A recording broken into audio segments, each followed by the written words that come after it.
Bandeko balingami toye lisusu epa ya bido biso lokola batoto mipesa ko expliquer bino politique ya Congo ndenge tambolaka nasengi tolandela malembe tolandela na bokebi makambo ya honorable Mbindule makambo naye totala seki esengeli to esengeli te nini ya mutuya oya ayebisaki batu nini oyo ekoki kosunga batu to asungaki te toyo kamela nano tokokende na bokuse moke kaka totala nini ya mutuya ezana kati ya maloba ya honorable Mbindule. Honorable Mbindule, vous avez la parole. Merci, honorable président, pour la parole accordée. Honorable président, chaque jour on nous présente, après 15 jours on nous présente le projet de la loi de prorogation. Nous prorogeons chaque jour l'état des sièges. Mais honorable président, je viens du Nord Kivu, c'est la catastrophe. Je m'étonne comment le ministre n'a pas soulevé ce qui se passe au Nord Kivu et ce qui se passe dans la province aussi de l'Ituri.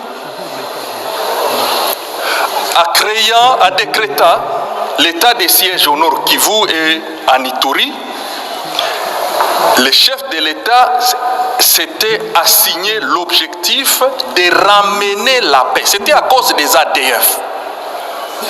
Honorable président, les ADF ne sont pas attaqués.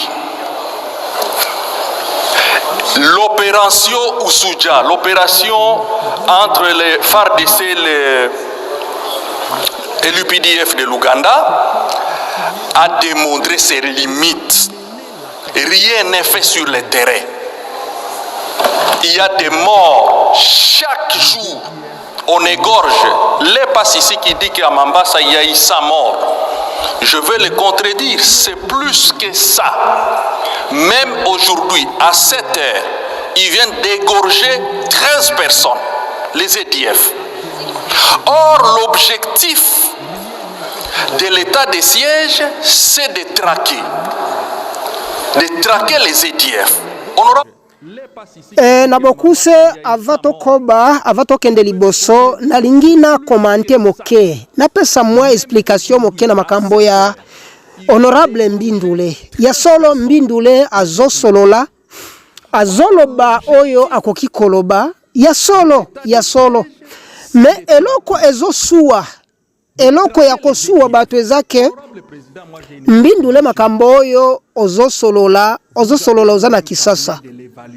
ozana kisasa mbala makambo wana osolola ngo yaka osolola ngo na biakato esika batu bazokufa na ere oyo yaka osolola makambo wana na Nord Kivu yaka ona Butembo yaka na Beni yaka esika batu bazokufa kosolola kuna libanda te kuno za musika.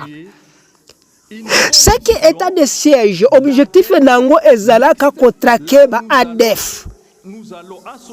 Na yebisi yoke wana ezalaka lukuta ezalaka jemo koboe obo sala ce qui bino ba député, ce qui ba ministre, ce qui ba nani bino ndebo signé yango ezalaka je na bino ezalaka projet na bino po bo sala nini ezalaka na jemo ko bo sala ba congolais pona nini état de siège eya na makasi nini eleki ba opération nyoso eleka ba opération nyoso the last night of north ba opération amani opération kimia opération sokola wana nyoso opération shuja wana nyoso ekota. Chaque opération ekotaka ebundi ebimi ngana lingaki nazalaki kozela komatana yo na podium nalingaki koyo kamela moke tango seki pona lelo chance toza nango lokola ba congolais toza nango lokola ba congolais EDF aussi epesa objectif nango kozala musulman to kofuta jeton na bango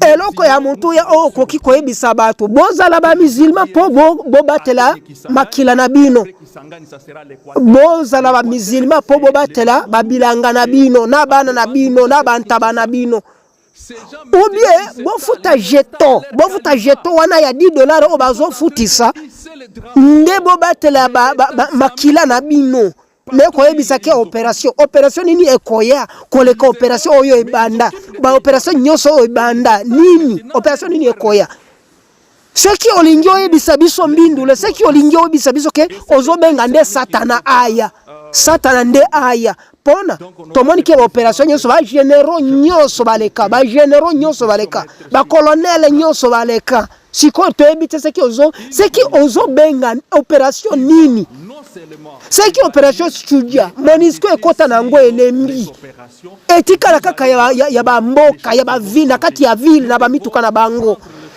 siko olingi oyebisa nini na opération wana kende liboso nano toyokamela nini olingi oyebisa batu. Honorable Président, moi j'ai une proposition. Vous avez vous-même parlé de l'évaluation de l'état des sièges que vous aviez effectué au Nord Kivu. Ce n'était pas une évaluation. Ça, c'était la visite de la province du Nord Kivu. Vous avez visité Goma, vous aviez visité Bunia. Vous n'aviez pas évalué l'état des sièges. Mais moi, je propose que nous puissions instituer une commission d'enquête mixte là où nous allons associer l'inspectorat général de FARDC pour essayer non seulement d'évaluer mais d'inspecter l'opération contre les ADF. Les gouverneurs que vous voyez qui sont les gouverneurs militaires sont devenus des rois télé. Il suffit que vous parlez même ici, il va demander au service de renseignement de mener des enquêtes sur vous, il va vous intimider. Je l'ai vécu avec les députés de l'Ituri, mais aujourd'hui au Nord Kivu c'est grave, honorable président. Je ne sais pas si vous avez reçu les lettres et la correspondance du gouverneur qui demande à l'ANER de mener des enquêtes parce que le député a dit que ça ne marche pas. Donc, honorable président, mettons à place une commission parlementaire avec le ministère de la Défense. Nous allons associer l'inspectorat général qui est censé contrôler et évaluer les opérations. Sikoyo honorable Mbindule ngana tuna yo mutuna nakoki kotuna yo ava batia ba gouverneur militaire ba gouverneur ya civil nde bazalaka batu bazalaka kokufa état de siège koti 5 batu bazokufa sikoyo pesa ide nano seki ba civile balonga te ba militaire balongi te pesa sikoyo batia banani toluka ba charretier nde totia sikoyo toluka banani toluka ba shege bakuluna na Kisasa nde bakota sikoyo na gouvernora wana kota na podium kota na ensemble po opesa batu eloko oyo eza na mutuya biso bakongole tolemba makamona bino yo koti ensemble ozobima na yo na enveloppe na yo ozobeta kaka monoko kuna yako betela ngo aona biakato yako betela ngo na biakato nde toloba ke yo ozana elongo na biso me wana te ozoko sabato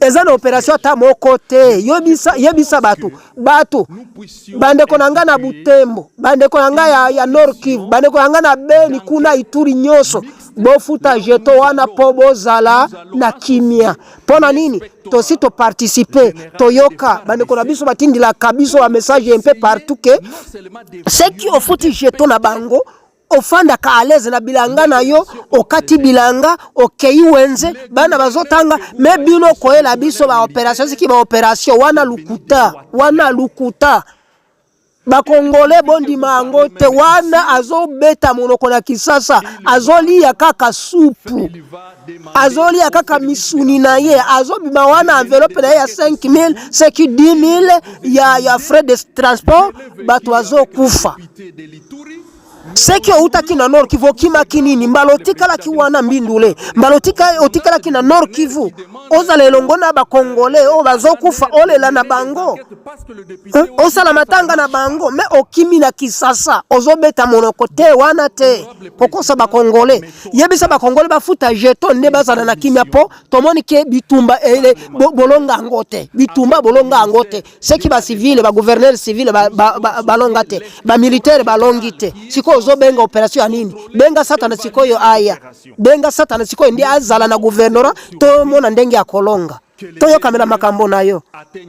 Mais sinon nous serons surpris que les EDF atteignent Kisangani et après Kisangani ça sera l'Équateur c'est les Bandundu et après Bandundu ça sera Kinshasa. Ces gens maintenant ils s'installent leur califat. Ils sont en train de hisser le drapeau de l'État islamique partout où ils occupent. Ils égorgent, mais ils occupent des territoires maintenant. Et Honorable Mbindule wana olobi eza kaka ya solo, eza ya solo. Pona nini? Kala mingi te bakokota Kisangani, kala mingi te bakokota Equateur, kala mingi te bakokota Mbujimai, kala mingi te bakokota Kindu, kala mingi te bakokota Kisasa. Nangolo ya Nzambi bakokota. Pona nini? Babanda bazalaka na Rwenzori. Rwenzori ba épargner, siko bazokota, bazokende Mambasa, seki bazokende Lubero, seki bazokende wapi. Wana nyoso bakokota. Pona nini? Siko bitumba bolonga ngote.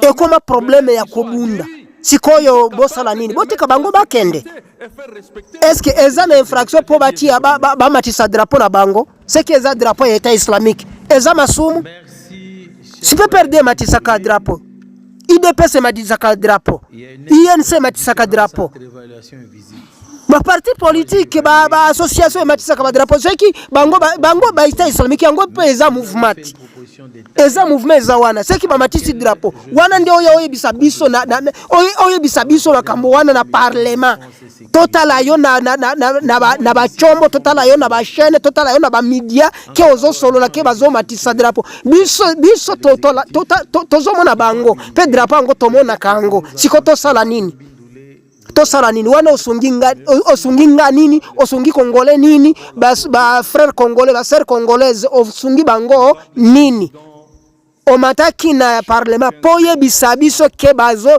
ozopesa biso sango to biso to pesa yo sango yo za musika biso nde tozo tala ndenge ba drapeau ezo mata ya État islamique kala mingi te bakokota Kisangani bakokota pe biso to appuyer bango pona nini bino bozo buma biso. Ils installent maintenant leur gouvernement. Ça devient l'M23 bis. Et c'est l'État islamique, il ne faut pas se tromper. Donc, honorable président, je plaide pour que nous puissions mettre à place une commission qui va non seulement évaluer, mais enquêter sur les opérations et vous allez voir comment les choses vont changer. Nous devons prendre les choses à main et nous devons aussi amener à sanctionner. Pourquoi ne pas même changer ces gouverneurs? Oui. Wana olobi ya solo bo changer gouverneur bo benga satana bo kende na lifelo kuna bo benga satana aya azala gouverneur pona ebite saki gouverneur ba changer gouverneur batia nani sikoyo tozongisa Serufuli tozongisa Kasivita tozongisa nani totia nani sikoyo saki ba gouverneur militaire ba généraux ba général balongite totia sikoyo totia nani colonel totia ba capitaine bo caporal ndia kolonga wana ozangaki maloba mbindule honorable mbindule ozangi maloba ya koloba na parlement ozangi yango na assemblée wana ozangaki yango pe nayebi ke eza ya solo ndenge olobi eta islamique eza gouvernement eza ya kokosa te tango yebisi bato ke eza ADF wana nde namoni ke ozokosa yebisa bato polele ke eza eta islamique eza eta islamique wana nde olongi na kombo ya bango meko yebisa bango botika kokosa biso ke ADF bino nde boyebi ba ADF me bato bayebi ke ba eta islamique wana bazo futi sa jeto tango futi jeto ya bango na $10 ovandi mo à l'aise otambolo kati bilanga sans problème sa kozala na mikokotano sa kozala na problème na mutu ata moko te sikoyo botika eta islamique ekoba liboso botika ngo ekende sika ezokende pona mboka bolonga ngo te. Je dis et je vous remercie, messieurs Mbindule.